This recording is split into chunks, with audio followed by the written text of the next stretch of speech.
Oh, what a hit. He gets drilled. My goodness.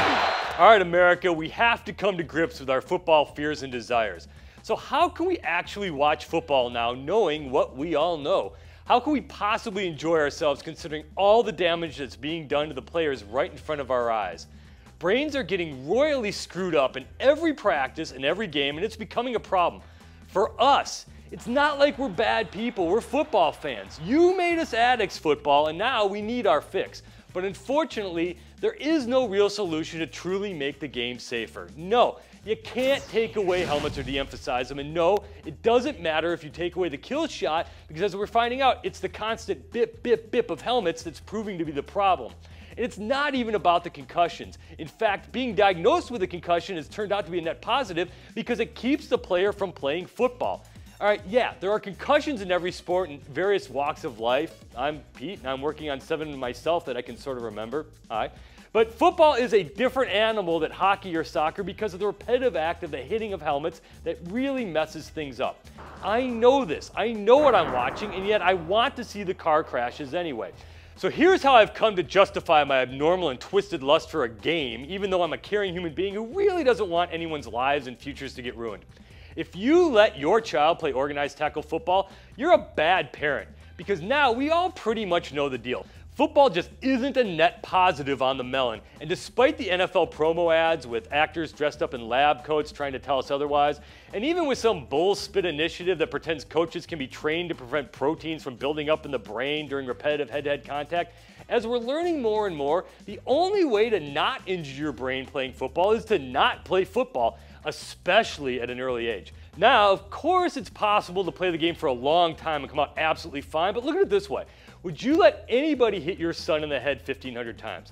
Would you let your Johnny ride in the car without a seatbelt, or go to a pool without sunscreen, or eat Kit Kats for dinner, or listen to Maroon 5? No, of course not, because you actually care about this thing you've created. If you were told that joining the chess club could potentially give your kid a slew of Alzheimer's-like symptoms and triple the risk of suffering from Parkinson's disease, there's no way you'd let Josh go to the practice up in the park against Vinny. Look, if you want your child to learn how to face adversity and how to rise above getting a serious ass kicking, make him take calculus. However, with all that said, once you turn 18, please, I beg of you, destroy your body and mind by playing football for my personal entertainment and amusement. Once a football player gets a scholarship to a university, it's a business decision. Once you turn 18, it's your life, son. Choices are all on you. There's always the lifetime of soul-crushing student loan debt option, and there's always the choice to simply not go to college at all. No one's forcing anyone to play football after high school. Once you turn 18, you're allowed to vote. You can buy nitrous oxide, you can donate blood, you can skydive, bungee jump, change your name, get a tattoo, and get anything pierced that you feel needs it. And most of all, other than being able to consume alcohol, you're going to be treated as an adult, especially in a court of law and when it comes to joining the military and choosing to fight for our country.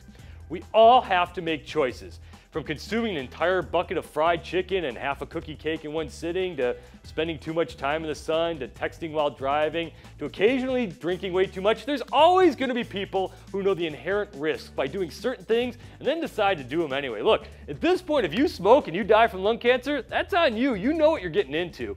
And there's always going to be people who know the risks and are going to want to play football anyway. However, there's a caveat to all this. The players have to know those risks, and while we all think they do, they really sort of don't, or at least they don't really want to know. Therefore, the NCAA must mandate that before any student athlete receives a dime of stipend or scholarship dough, he must be forced to watch American Man, that gut-wrenching documentary about Alabama and NFL fullback Kevin Turner and his battle with post-football life. If after seeing that, you still want to take the risk for a scholarship, the NFL dream, the fame, and the glory, and the girls, go for it. America demands it. Everyone just needs to be aware of everything at all times.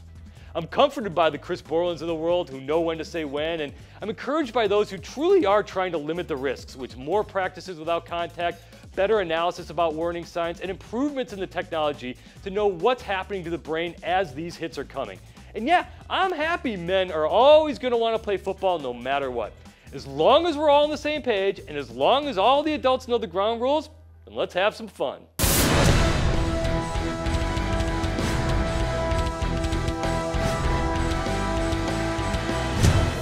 Football! USA! America!